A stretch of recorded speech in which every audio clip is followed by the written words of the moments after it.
Carbs make you fat. Fats are bad for you. All you have to do is take supplements and don't even eat. You have to completely cut out all sugar in order to lose weight. Yeah, sugar. Put down the cupcake. You've been lied to the whole time, and we're going to tell you why. Welcome into Between Us. I am Kate, and this is Chris Faircloth. And today we are going to be talking about all the nutritional myths out there running around, running rampant, and all the reasons that you should not believe them. No. We have new science about a lot of stuff that really has debunked everything, so no more myths.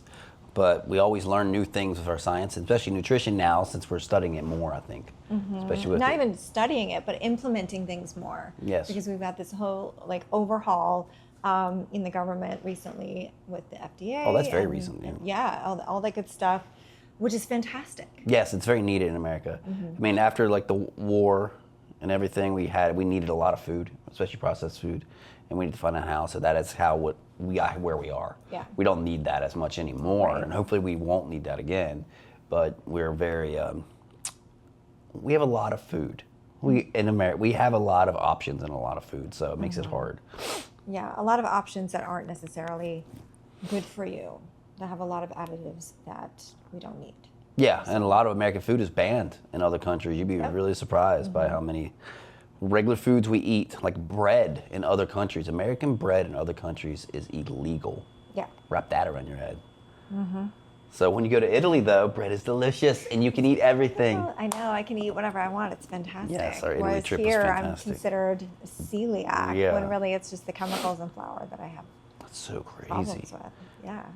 2 weeks in Italy and you have one problem with pastas, everything. There's every dessert, Pasta, every bread, pasta, gelato. everything. But here, after one sandwich and one meal, you always feel bloated and gutty and Yeah, and it lasts me for too, me also. Yeah, for a couple days. Yeah, too. and over there we ate pizza, pasta, had alcohol, and at least 2 or 3 desserts every single day, and felt fine, and came back with I think I was up 1 pound. I was down 1 pound. Yeah, so it was. We need to get on that track. They have it right. Yeah, they're onto something. So So, with that being said, we are going to cover the nutrition myth, and the one that I said before is that carbs make you fat. That is 100% lie. What does make you fat, Kate? What is the number one thing you got to worry about? your calories. Yes, your overall calories. Overall calories. You can eat carbs, you can eat protein, you can eat fat, and you pretty much all you got to do is make sure you're expending and using more calories than you're taking in a day. Right. That's how your body stores fat. Because if you take in more, your body's just got to put that somewhere, so it puts it in fat for later if you can't get food. Right. That's why it happens. We shouldn't be 57% fat, where there's no time you're going to need that. And even if you have it, you're going to starve to death. You can't use all that. Right. So that's a big myth. Yeah. So what are carbs good for? Carbs are great for energy. They're good for energy. They're also good for your soul. Carbs are good for your soul, but no, they're good for your body, for your energy, your brain function, and stuff like that. But I think a lot of people that aren't doing a lot of physical activity are definitely under the impression that you have to eat a lot of carbs or have to eat carbs, and they're delicious. I get it. Carbs are delicious. Sugar's great. Bread is great. Pasta's awesome. Cakes are amazing. Rice, potatoes. Yeah, that's all good. The rice and potatoes you need, that's good, but you can do those in a little bit less. I would always recommend a little bit less carbs, because it makes more room for all your proteins and your fats, and those are on a higher. If you put your protein at the level that you need it, and you put your fats at your level you need it, then your carbs should be the fluctuation one. And that's how I would always scale it until something else has to change. Okay, so our next myth is that you need to eat every 2 to 3 hours in order to keep your metabolism going. Is that true? No, it's not true. You can eat once a day and you'll be fine, just so your calories are, like we just said, your overall calories are under. You can still lose weight or gain weight or whatever. That's the only thing that matters. There's a window of your body. That myth used to come out for your metabolism, but if I was trying to bulk and gain, I would definitely eat more, just because it gives you more meals to eat. 2 or 3 hours a day. If you eat every 2 to 3 hours a day, you can space out more meals. 5 to 6 meals a little easier than if you're trying to do it in 3, because then you have to bulk it in. Right. You know, it doesn't really do much for your metabolism, though. There's a No. lot of people that eat 1 or twice a day, and they're fine. Right, and things like intermittent fasting. Yeah. You know, people do a lot of that. So, you know, you're not needing to eat every 2 to 3 hours, but it also can do things like spike your insulin. Mm-hmm. And because you're eating constantly, like you don't know if you're necessarily hungry, you're just Yes. eating anyway. And so Yes. it might not be like a great meal that you're eating. It could be like some snack Yeah. or something because you're like, oh, I just need to get something in. And so maybe your choices aren't going to be as good as if you were just waiting for your actual meal and waiting until you actually are hungry. Yeah. Nowadays, I think we just eat too much. We're just overconsumed. For the average person, like they said, 2,000 calories is good, but when you do 2,000 calories in clean food, it's a good bit of food. Like, and I think people just never want to feel hungry. Yeah. And that's like a good thing. You should Yeah. feel. Your body does really well for itself when you fast. We're not going to dive into that, but there's some benefits of that. You know, short term, long term, whatever. You know, so I just think there's. Yeah. You should know how it feels to feel a little hungry. Yeah, it's okay to be hungry. It's okay. And sometimes you're not even hungry. Maybe you just need to drink some water. That's 'cause you're thirsty. That's a big Yeah. one. Yeah. So being thirsty triggers the same feelings as it does for being hungry. So that's why a lot of people, especially first thing in the morning, a lot of people, man, I'm hungry. You're just actually dehydrated. You're thirsty. So your body's telling you you need to consume, but you just consume the donut instead of the water. So you need Right. the water. Okay, so this is a fun one because we know quite a few people that do these, but so detoxes and cleanses, they remove toxins and flush out your system, and that they can be beneficial. So what are your thoughts on the detoxes and juice cleanses and those? Well, your kidneys and your liver detox your body 24 hours a day. You don't really need to do it yourself. You know, and yeah, there are some ways to lose weight with that, but it's not going to be consistent. Right, it's not long term. It's just flushing a lot of stuff out. Same thing if you didn't drink water for 72 hours. Your water will flush out of your body and you'll lose some weight. Not healthy, not the way to go about it, and not sustainable. So I just think the cleanses are so like a selling point and Like a overrated. fad. Yeah, like a fad, and it's not a thing.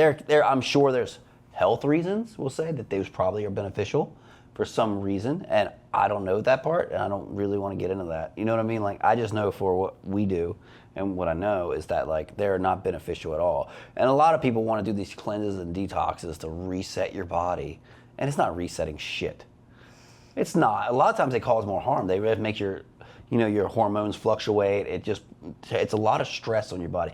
Anytime your body's got to do an extreme of anything, it's a little bit more stress on your central nervous system. It is. And your microbiome and your guts and everything. So that's a big part that people forget is all these things you're doing are really affecting the way your stomach works and the way it breaks down food and your microbiome, which is really good for having all the antibodies and everything you need. Yeah, 'cause Everything your goes in your gut stomach. is like your second brain. Yeah, that's what they say. Because you get into his brain, men have 3 brains, don't they? 3 brains. They do. They do. Okay, the next one. Fat is bad for you. And I guess people like to equate like fats in foods with fat on the body. Yeah, Right. because if you eat fat, it turns right into fat. Right. That's Yeah. what it does. So, but that's not the case. That's not the case you at all. need, especially healthy fats like your avocados, right, for things like your brain function, your joints, your hormones. It helps keep you full. Like there's so many different things that are great about healthy fats. But we were talking earlier or yesterday about this, where it's the calorie count when it comes to fats are a little bit higher. Yeah. So you have to really be more mindful in how much you're consuming, that you're not going over again your calories for the day or whatever, especially if you're trying to be in a deficit and lose weight. Yeah, you definitely need healthy fats. Really good for your brain, your joints. Great on your hormone regulation. That's where people get, especially women, especially older women, get really concerned about how much fat they're consuming. Oh, this salmon has a lot of fat. Yes, it does, but it is excellent, and most people are lacking your omega-3s. So you definitely need those healthy fats. But like you were saying, people are so worried about the calories. Don't worry so much about that unless you're really, really tracking. Just get all the healthy foods. What I would say is you focus on like you said, your avocados, your almonds, your full eggs.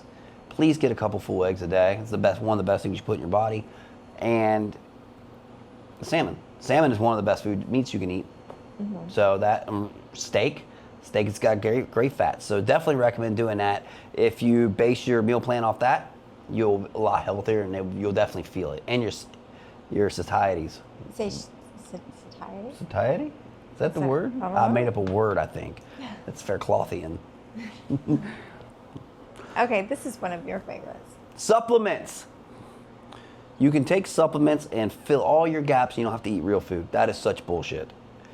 Supplements are $1 billion industry. So people are going to push supplements and greens and all these other things on you because they want to make money. There may be one scientific research somewhere and it's very specific 15 people that live in the mountain that have never touched a green in their life, that green helped them with 1% in their body, and they use that to push their stuff.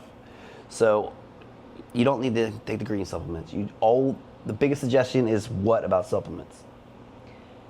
You want to, first of all, the first thing you want to do is go to your doctor and Number get your one. blood work done. Number one. Because supplements aren't going to do you any good if you don't need them. Yep. So it's best to go and get your blood work done and find out if you have any deficiencies where supplements would actually be beneficial. Otherwise, you don't need them. And there are certain vitamins and things that you can take and you don't need it, then you can have adverse reactions to. Yeah.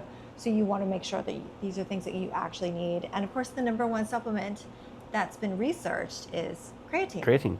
Right? Creatine's good for your muscle and your strength and helping all that. And but yeah, no, there's a study. It's really interesting about creatine. He just came out and they've learned something else. But creatine's awesome. Protein powder is the one I would see, and your omega-3s, you probably need those. Other than that, just go to the doctor and see if that's what you need, because you're wasting money. Yeah, and the idea of a supplement is to supplement things that you're not getting from your food. But if you're actually eating real food, whole foods, then you should be fine. Yeah, for the most part, you should be fine. It's really hard in American diet to get overall nutrition and everything, especially anyone, and we talked about this, that does a vegan diet, any of these special hardcore carnivore, vegan, like it's hard to get all your nutrition in there, and you can possibly do it, but I would definitely, those are one of those tippity-toe kind of the areas. You want to always check your full nutrition, your full micro. Mm-hmm. Get all your blood work done. Yeah. Before you dip your toe into the supplement pool. Yeah, your micronutrients. Make sure that's good. So eating late at night will make you fat. That's not true. All those Not late night 100% snacks, true. not I got those to be sitting honest. in bed when we're eating out of the popcorn tin. I love that. It's great. Like, but what do you think about eating late at night and making you fat? What's your? Well, no, it's not going to make you fat unless you are, again, over your caloric limit for the day, and your body's not using those calories, and obviously you're going to be storing that fat. Eating later in the day can do things like just give you a little bit of indigestion, especially like someone like me. I have GERD. I have an over production of stomach acid. So if I eat and I lay down, then I get the heartburn and that kind of stuff. It can really kind of create a little bit of those gastrointestinal issues. But in general, eating late at night is not going to make you fat. No, what I was saying, and reason it's not 100% true, and there are other things, is when you close the window smaller, like say you stop eating at 8 p.m., then you just can't consume more food. But if you allow yourself to have the 9, 10 o'clock snack, and it's a little snack, that's 300 to 400 calories more than you had. So that's the only thing about eating late that. Yeah. So again, unless if you're going over. If you're over calories. yes, like you said. But a lot of people do that because they think they're good, or they're not tracking, or they had their meals and they're good, and they've been up, so they're snacky. Also, a big thing too is make sure you get your sleep, because if you're sleep deprived, you actually get hungry. Yeah, and if you're sleeping, guess what you're not doing? Not eating, unless you're got a special power that I don't know about. Like you. Yeah, sleepwalking. Sleepwalk to the pantry. Yeah, that'd be awesome. What's your favorite one here? Okay, so I think this one's my favorite. You have to completely cut out sugar to lose weight. Yeah, 100% not true. We go back to what we just said is Calories. calories. It's all about your calories. It's all about your calories. And like you mentioned earlier, insulin spikes. Insulin spikes, if you do it all the time, also with diabetes and everything are bad, but they don't cause you to get fat. There's actually been a proof. You seen that Oreos test where the guy ate Oreos and he proved every day that he would just spike his insulin and he just lost weight. He just kept his calories under. I could do that. I like Oreos. Oh, fuck it. And Oreos are actually, if you go through the micronutrition, they're not terrible. I'm not telling you to live off no Oreos, But who doesn't love a good Oreo? I like the I know. golden And Oreos. the gluten-free ones are actually Yeah, the really gluten-free. good. Yeah. So yeah, no, Good for a snack. But I think cookies and milk are one of the best snacks you can get. It's nostalgic, and the problem is with Oreos is like I'll eat 5. She'll eat 5, which is I don't know how someone can just sit down and eat 5 Oreos. And then he'll eat the rest of the package. I go row by row. I will eat them until the row is gone. I take a breath, Yeah.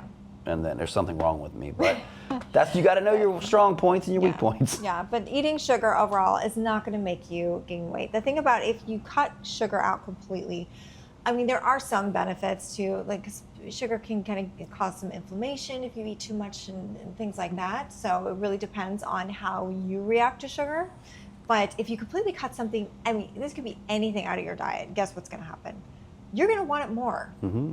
Your body's telling you want it. Yeah, your body's going to be like, I need this, I want this. Your mind is going to be constantly thinking about it. And so what's going to happen is eventually you're going to break down, you're going to have that thing, and you're going to overeat.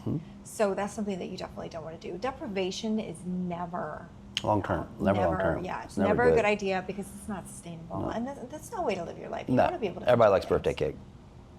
You're right. Everybody likes birthday cake. So unless it's like an absolute medical reason, you know, as per your doctor, then, you know, don't ever try to just completely cut anything out. Yeah. They make a lot of cool sugar-free stuff now. And on the back of that, like sauces and stuff, if you are diabetic or anything, you can get a lot of delicious sugar-free stuff. But with that being said, if you don't need to do that, I would recommend trying to stay away from all those things. If you're trying to lose weight or whatever, like a sugar-free soda or, you know, diet soda or those things are pretty good when you absolutely need them, because we do those. Those are awesome. But they also, if you have the sweet, makes you want more sweet. Yeah. So in order, they really push in the cravings. Like if you have a soda and it makes, you know, some people, it will make them want more sweet later. So you got to watch the sugar-free stuff and you know, the fat-free. We don't do those things. We're just one of those people, like we get your calories are there and you want the donut, eat the donut, but you're going to, you know, it's got to keep in your calories. Yeah. If you want to lose weight. Like that's just the goal of it. You got to be disciplined. And all of this, the myths, they lied to us because they didn't want to tell you how you just got to be disciplined. Yeah. Right? But other than that, you enjoy your life. Right? Like, yeah. You can enjoy your life. So I think that's good. That's a good little list there. If you have any other ones that we did not cover, please let us know. Yeah, absolutely. Drop us a comment. Yeah, I would love to know all the myths of what you think. So take us home, Kate. Well, we want to thank you so much for joining us and for watching. And if there's anything that you would like to see from us or you know, anything you want to know, please drop us a comment. We would love to hear from you, and we will see you in our next video. Till next time. Oh man, I wish I had a donut.